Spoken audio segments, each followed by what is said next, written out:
10 seconds to go. 8, 7, 6, 5, 4, 3, 2, 1.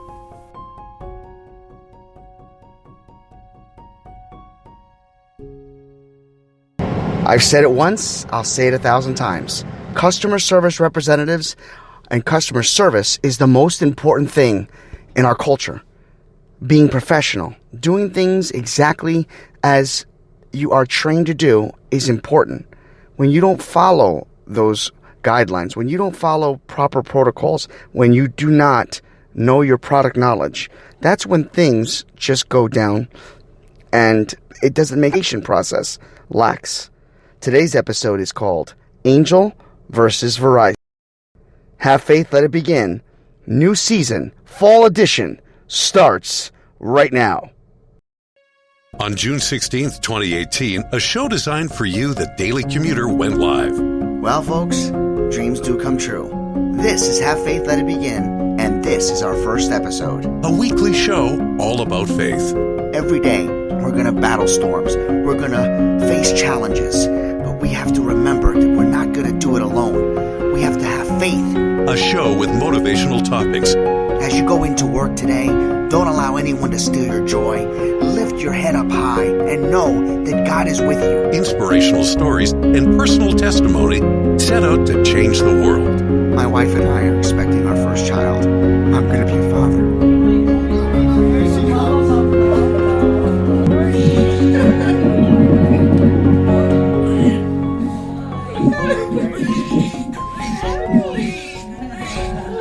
Welcome to Have Faith. Let it begin. Here's your host, Angel Santana. Good morning, everyone, and welcome to the live edition of Have Faith, Let It Begin. My name is Angel. Today is Friday, October 9th, 2020.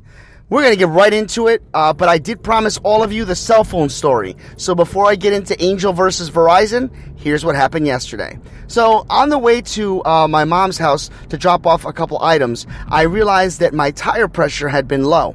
So I went over to the nearest tire store, and there was a tire, air compressor, and I started to put air in my tire. What I didn't realize was the machine was broken. And as I pushed in the air compressor, my tire was, instead of getting air, was releasing air. My tire pressure is supposed to be at 32. It went down to 21. During that process, as I'm trying to get this machine to work, my phone couldn't stop ringing. See, what happened was my mom had forgot that yesterday was a day that my wife was home with Ariel. So my mom was a little concerned because I was running behind. So eventually I had to let go of the compressor. I put my cell phone on my windshield. The windshield, let me be more specific. I put the cell phone on the windshield of the driver's side, but it was just hugging the windshield wiper. So I have Bluetooth, so I automatically hit the Bluetooth button, spoke with my mom on the phone, did speakerphone, finished what I had to do with the tires, and began to rush. As I was rushing, I got back into the car, drove to my mom's, delivered some packages, then got back into my car to get ready to do the live show. As I'm getting ready to I'm looking for the cell phone so I can hit record live, I don't have my cell phone. And I'm thinking, oh my God, I lost my cell phone. And as I'm getting ready to leave, I realized the cell phone had never left the windshield area. So I drove almost quarter of a mile to my mom's house, and that cell phone never fell off my car. It stayed above the actual windshield wiper on the windshield, and I never saw it. What is the point of that message? Very simple. There's no reason to rush. There's no reason to put yourself and others in jeopardy. It is important and is vital that all of us slow down. And that is a segue to Monday's episode. It's called No Need to Rush. So be ready for that on Monday.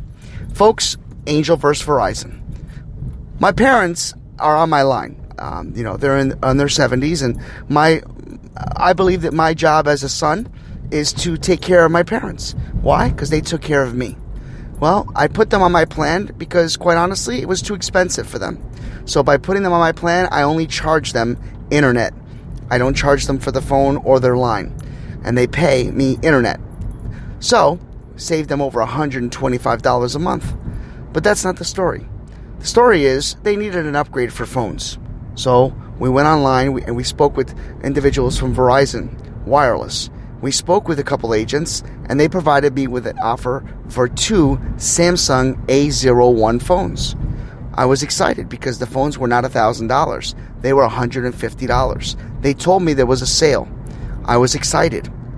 I was a little skeptical because why would $1,000 or $700 phones be $150? They told me that with the pandemic, people were not buying as often, and they were trying to push these phones along. So I normally do research. I must be honest, I didn't do as much research as I should have. When the phones arrived and we transferred the old phones to the new Samsung A01s, I immediately discovered that the memory on the phones were already completely full.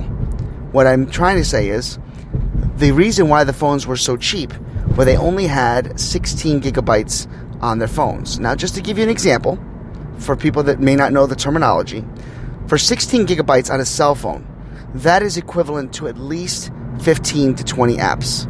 Many of us have many more. And then that's not including pictures, videos, and downloads. So, I immediately got very, very nervous and went to the nearest Best Buy and bought 64 gigabyte memory cards to add to their phones. So I put that in there thinking that that would help. But again, with memory cards, they only store pictures, documents, downloads, and video, not applications. So the phone still was at capacity. When I called back to tell them that I was not happy with the way things were handled, they were very, very, very professional and very courteous to tell me that I could return the phones with no questions asked, so I upgraded to the next level. When they asked me to return the phones after I had to repurchase new phones, they told me to look inside the box to get the return envelope. I told them that the box was still in front of me and there was no return label inside. They told me not a problem, we would mail out a new return label inside the new phones that would arrive within 24 to 48 hours. Within 24 hours, the new phones arrived. Inside the box, there was no return label. As I started to transfer the new phones, the old new phones, we'll call it, to the new phones, I called Verizon to let them know I would still need a return label. They told me that they would mail out a new one. It would arrive within 24 to 48 hours. That never happened. When I finally got, after 24 to 48 hours, I called them back. The next agent told me that they would mail out a new one and that by their records, it should arrive within a day. That never happened. When I called again, I spoke with another agent. This agent told me, this is not a problem. We can email this to you. And I said, that's interesting, because the last person, when I asked if they could email me the return slip, they told me that they were not capable of doing so. So, to the agent's credit, she said, some of the agents are having difficulty with it. It's a new format that we're using. We've been having trouble. I apologize for any inconvenience. No problem. The young lady was very, very quick to help me, and she said that the email had been sent through and that I can just print it out and send the label. Now, to be fair, I want to be fair, I was driving at the time, so I had no chance to double check my email to see if it arrived, but I took her word. When I got home, the email never arrived. I checked my spam, I checked the spam folder, I also checked the promotions spot on your cell phone. Nothing had arrived. Now I called again, and the next agent told me that they would email me. I told them that I would wait over the phone. Unfortunately, for me, I had another call coming in. I had to take the call. Then the email never arrived. Finally, I got really fed up, and I decided to go online and do the online chat, because I was not about to talk to somebody over the phone, because quite honestly, my patience had run thin. So, when I spoke with a person on the online chat, she was very quick to tell me that she would be more than happy to email me the forms, to which I replied, I will please ask you to stay on until I make sure I get the email. When I got the email, which was about literally 2 minutes after she said she sent it, I was excited. I wanted to print out the email and the download of the return envelope just to make sure that it was printable and there was no errors with the print. So something inside of me said, you better double check. So I made sure with the agent, I says, just to be sure, this is to return the phones that I previously purchased so that I can receive my credit back, because I had repurchased new phones and they were going to refund me the full money for the original A01 phones. She said, "Oh no, I thought you were just returning your phones for credit. That's not the proper form." Here we go again.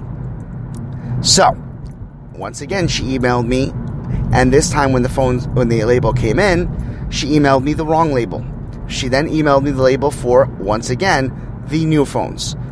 So I said to her, "I'd like to speak to a manager. I'm sorry, this is way out of line. I've spoken now to 5-6 agents and nobody seems to get this right." She promised me that this was the last time she was going to email me the product and that this would be the accurate way. Finally, the email came through and it was the correct form. Deep down inside, I still wanted to double check, so I recalled Verizon and made sure that the code on the barcode of the return envelope matched the description of the A01 phones, to which they did. Lengthy story. Crazy story. Folks, customer service, I've said this 1,000 times, is nowhere near what it used to be. It's very frustrating. Many of us are frustrated with the way things have gotten out of control.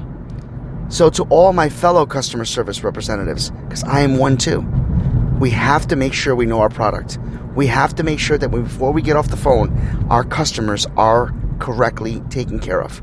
We have to make sure we have patience, we have the product knowledge, we have the training, the tools to do our job effectively. To my fellow customers, because I'm a customer too, we also have to have patience. Many of these individuals are not trained properly. Many of these individuals are new at their field. Many of them are working from home and they don't have a manager or a supervisor nearby to assist them. Don't forget, we were all new once, weren't we? Don't forget, at one point or another, all of us had to be retrained or trained multiple times. So I leave you with this. It's Friday. Customer service will probably never be the same again. But we as consumers, we as customers, can help facilitate and change that by making sure we get what we want without going off the deep end, without showing our frustrations and anger. Maybe give a little bit more patience, a little bit more kindness, and maybe, just maybe, customer service will return to where it should be. Because the last time I heard, the customer is always right. I hope all of you enjoyed today's episode. May God bless you. May you enjoy the rest of your weekday. And never forget, have faith. Let it begin. Thank you for listening to another episode of Have Faith, Let It Begin. That's right, Ariel. We're done with another show. And it's always great to have this show with you, my love. You know, we're going to encourage each and every person to listen to our show every single weekday. That's right, you and I are going to help change the world. Do you think that you can do that for me? Huh? Yeah, you know you can. She does. We want to let you know, and yes, we encourage you to listen to our show each and every weekday, and it's going to be live at 7:30. Make sure you're subscribed to our show. Make sure you get ready, fasten those seatbelts, because Ariel and I and my family are going to bring you a new topic, a new story each and every day, right? Isn't that right, Ariel? Yeah.